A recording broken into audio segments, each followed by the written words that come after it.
all 24 teams in the championship are unique in their certain way. So what I thought I would do for a video today, I'll go through one special stat that your club hold currently in 37 games of this current championship season. Some teams were easier to find stats than others, and some I've picked more historical stats in, but I think I've got a big variation of stats. I've got goals being scored, different formations being used, disciplinary record, ranges of passing, ranges of shooting, and hopefully it should be an interesting video for you guys today.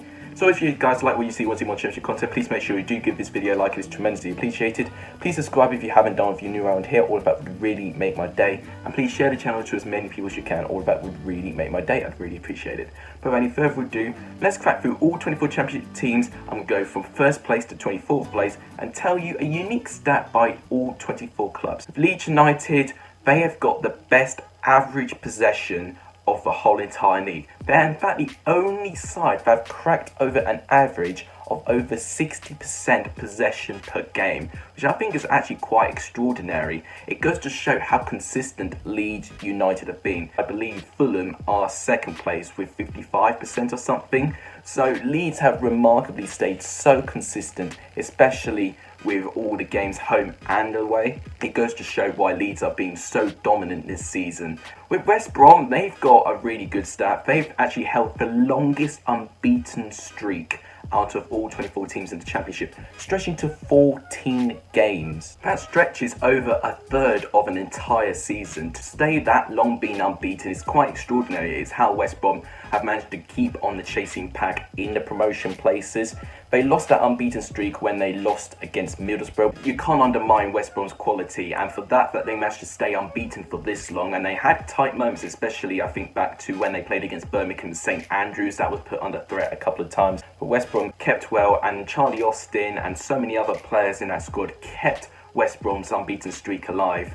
And that is why West Brom have been really good this season. With Fulham, there were quite a few interesting key stats that they actually broke, and they've actually got the most short passes out of any championship club in this league so far. But I actually picked a more unique stat. They've actually had the highest amount of possession gained in one game of football, which was against Millwall all the way back in September when they beat Millwall by 4-0 at Craven Cottage. They gained 84.3% possession, with Millwall only having 15.7% of the ball, which is absolutely shocking. It was a rampant performance by Fulham. I was debating whether to put the short passes or this one.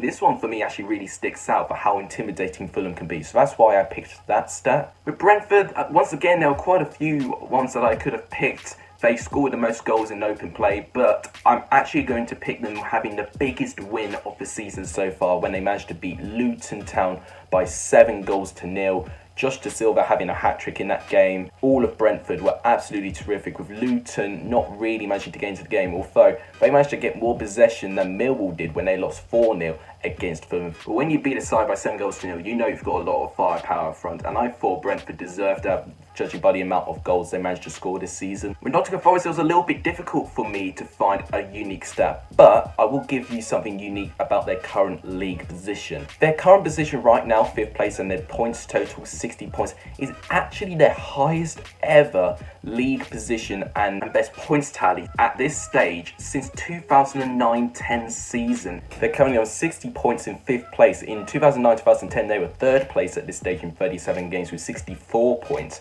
They've almost matched their exact record from 10 years ago, and they finished 3rd in that season. And unfortunately for Nottingham Forest, they couldn't be promoted, but that was their highest league position in this whole decade. So Nottingham Forest are definitely doing something right this season, and other times they've been perilously close to the relegation zone. So whilst I couldn't really find a unique stat specific about this season, what I will say, achieving the best results in the past 10 years is quite extraordinary. With Preston North End, this one was easy for me. They have won the most penalties this season, 10 penalties in total, which is absolutely mind-blowing. And Preston do have the best record in scoring penalties as well. Of course, they have Paul Gallagher taking the penalties, a couple of steps back, turns around and scores it. His trademark penalties. With Bristol City, there were quite a few unique ones, but I'm going to throw this one out. They have actually conceded the most counter-attacking goals, with 5 goals that they've conceded from counter-attacks. And this actually kind of surprised me at the time, but what that tells me is about the lack of shape they probably have in their squad, the fact that they are probably so high forward with their high intensity pressing that Lee Johnson likes to play, but it goes to show how exposed their defence are when there's a lot of pressure put on them. I feel like if maybe Lee Johnson gets a stronger shape into that squad, maybe Bristol City could be a more resolute and a lot more of a dangerous side.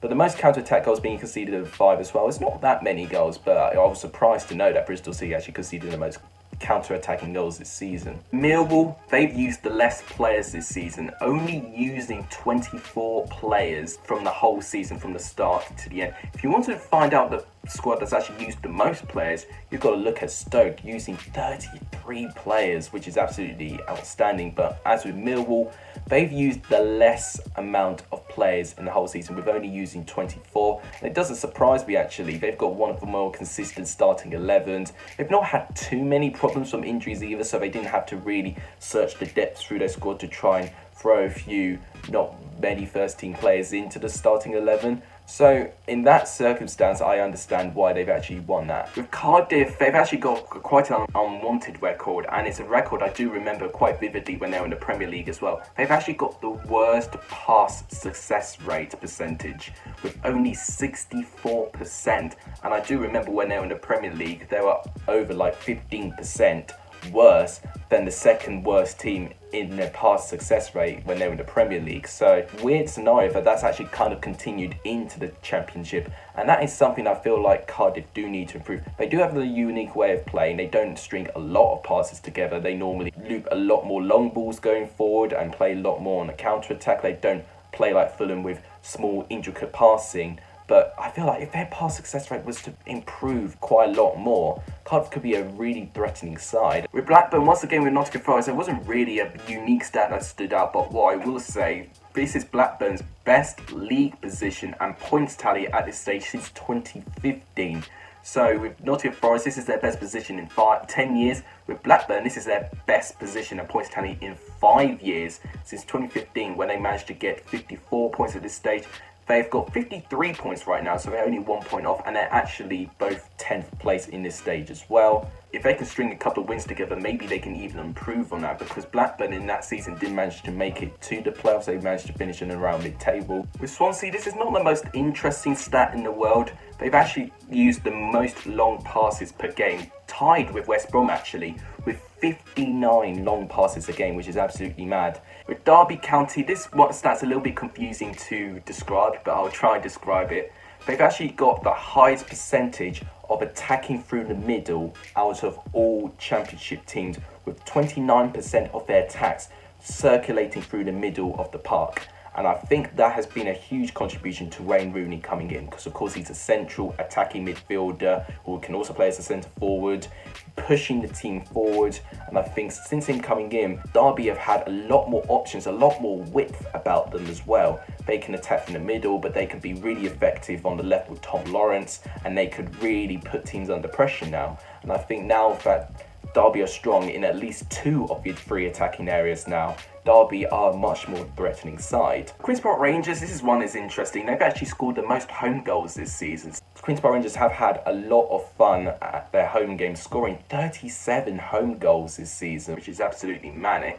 That is roughly 2 goals per home game, which is absolutely insane for them. With Reading, they've actually had the most dribbles per game with 12 dribbles per game. And they've actually beaten all the 24 Championship teams by quite some way. And I will say, when they do have the creative players like Jaria, who does take on a load of dribbles, taking a load of players on, that doesn't surprise me. And I think Queen's Park Rangers are also close to that as well, because Ejaria and Eze, I think, are probably one of the 2 best dribblers in the whole Championship. So it doesn't surprise me that Reading and Queen's Park Rangers are very high in terms of the amount of dribbles they have per game. With Sheffield Wednesday, they've picked up the most red cards this season, with 5 red cards overall. Charlton have actually picked up the most yellow cards, but in terms of what red cards go, Sheffield Wednesday have picked up 5, and it's the most by far compared to all other Championship sides.